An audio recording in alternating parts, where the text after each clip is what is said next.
Chengannur railway station ഉൾപ്പെടെയുള്ള പ്രധാന സ്റ്റേഷനുകളിൽ പാർക്കിംഗ് നിരക്ക് വർദ്ധിപ്പിക്കാൻ റെയിൽവേ തീരുമാനിച്ചിട്ട് മാസങ്ങൾ പിന്നിട്ടിട്ടും യാത്രക്കാരുടെ വാഹനങ്ങൾക്ക് സുരക്ഷിതമായ ഒരിടം ഒരുക്കാൻ അധികൃതർ തയ്യാറാകുന്നില്ലെന്ന പരാതി ശക്തമാകുന്നു.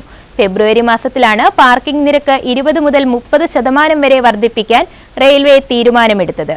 ഈ വർധന ഉടൻ പ്രാബല്യത്തിൽ വരുമെന്ന് അധികൃതർ അറിയിക്കുകയും ചെയ്തു. പുതുക്കിയ നിരക്കനുസരിച്ച് ഇരുചക്ര വാഹനങ്ങൾക്ക് 2 മണിക്കൂർ വരെ 10 രൂപയും 8 മണിക്കൂർ വരെ 20 രൂപയും 24 മണിക്കൂർ വരെ 30 രൂപയുമാണ് ഈടാക്കുന്നത്. ഹെൽമറ്റ് പ്രത്യേകം സൂക്ഷിക്കണമെങ്കിൽ അതിന് 10 രൂപ അധികം നൽകണം.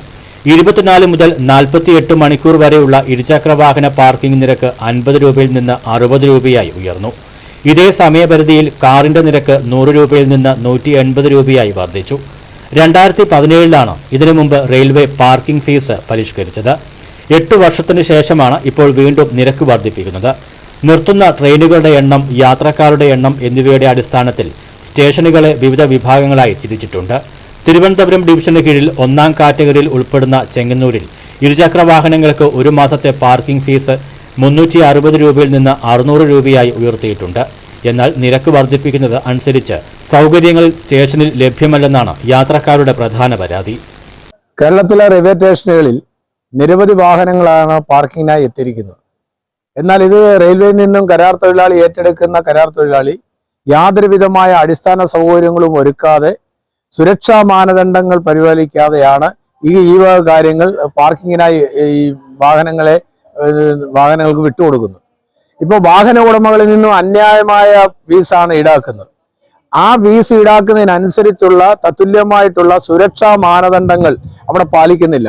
മോഷണം അടക്കമുള്ള കാര്യങ്ങൾ പോയാൽ അതിന് ഉത്തരവാദിത്വം വഹിക്കുന്നില്ല. രണ്ടാമത്തെ കാര്യം, വെയിലോ മഴയോ ഏൽക്കാതിരിക്കാനുള്ള കാര്യങ്ങൾ ചെയ്യുന്നില്ല. 3, തറ വൃത്തിയായി ചളമ്പയും ചള്ളയും കയറാതിരിക്കാനുള്ള കാര്യങ്ങൾ സ്വീകരിക്കുന്നില്ല. വെറുതെ ഒരു അയ്യം അല്ലെങ്കിൽ ഒരു സ്ഥലം ലേലത്തിനെടുക്കുക, അവിടെ കുറെ വാഹനങ്ങളെ പാർക്ക് ചെയ്യിപ്പിക്കുക, അന്യമായ പൈസ മേടിക്കുക. ഇതാണ് കേരളത്തിൽ മിക്ക സ്ഥലങ്ങളിൽ നടക്കുന്നത്. പക്ഷേ ചില റെയിൽവേ സ്റ്റേഷൻ, ഇപ്പൊ കായംകുളം പോലുള്ള ചില റെയിൽവേ സ്റ്റേഷനുകളിൽ വളരെ ഭംഗിയായി അക്കാര്യങ്ങൾ ഷീറ്റിട്ട് മറച്ചുകൊണ്ട് വൃത്തിയായി അതിനൊരു സംവിധാനം, സുരക്ഷ, CCTV അടക്കമുള്ള കാര്യങ്ങളൊക്കെ വെച്ചുകൊണ്ടുള്ള മാനദണ്ഡങ്ങൾ സ്വീകരിച്ചിട്ടുണ്ട്. പക്ഷെ പല സ്ഥലങ്ങളിലും സ്വീകരിക്കുന്നില്ല. ചെങ്ങന്നൂർ പോലുള്ള ഒരു വലിയ റെയിൽവേ സ്റ്റേഷനിൽ, ശബരിമലയുടെ ഇടത്താവളമായ റെയിൽവേ സ്റ്റേഷനിൽ ഇത്തരം കാര്യങ്ങൾ സ്വീകരിക്കാത്തത് തികച്ചും വാഹനോടമകളോടും യാത്രക്കാരോടുള്ള വെല്ലുവിളിയാണ്. അതിനെതിരെ തീർച്ചയായും നിയമ നടപടി സ്വീകരിക്കേണ്ടതാണ്. അതിനുമായി സംബന്ധിച്ച് റെയിൽവേക്ക് അടക്കം പരാതി കൊടുക്കുന്ന അടക്കം മനുഷ്യാവകാശ പ്രവർത്തനം എന്നുള്ള രീതിയിൽ നമ്മൾ മുന്നോട്ട് വരുന്നത് ആലോചിക്കുന്നതാണ്. പഴയ ശുചിമുറി സമുച്ചയത്തിന് സമീപത്തും പിൽഗ്രിം ഷട്ടറിന് സമീപത്തുമുള്ള തുറസായ സ്ഥലങ്ങളിലാണ് ഇപ്പോഴും വാഹനങ്ങൾ പാർക്ക് ചെയ്യുന്നത്. മരത്തണലിൽ നിർത്തിയിടുന്ന വാഹനങ്ങളിൽ പക്ഷികൾ കാഷ്ടിക്കുന്നത് പതിവായതോടെ വാഹനങ്ങൾ വൃത്തികേടാകുന്നതും യാത്രക്കാർക്ക് ദുരിതമുണ്ടാക്കുന്നു. ഇരുചക്ര വാഹനങ്ങൾ സൂക്ഷിക്കുന്ന ഭാഗത്തെങ്കിലും ഒരു മേൽക്കൂര നിർമ്മിക്കണമെന്ന ആവശ്യം വർഷങ്ങളായി ഉയരുന്നുണ്ട്. എന്നാൽ റെയിൽവേ പാർക്കിംഗ് സ്ഥലത്തിന്റെ കരാർ നൽകുകയാണ് പതിവായി ചെയ്യുന്നത്. അതിനാൽ സ്ഥിരം നിർമ്മാണങ്ങൾ അനുവദിക്കാൻ കഴിയില്ലെന്നാണ് റെയിൽവേയുടെ നിലപാട്. താൽക്കാലികമായി പടുത വലിച്ചുകെട്ടിയെങ്കിലും വാഹനങ്ങൾ സംരക്ഷിക്കാൻ നടപടി സ്വീകരിക്കണമെന്നാണ് യാത്രക്കാരുടെ ആവശ്യം.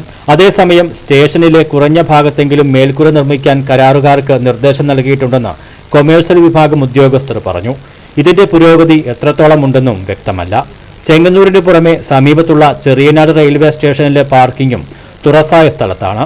എന്നാൽ ഇവിടെ കരാർ പുതുക്കി നൽകിയിട്ടില്ലാത്തതിനാൽ നിലവിൽ പാർക്കിംഗ് സൗജന്യമാണ്.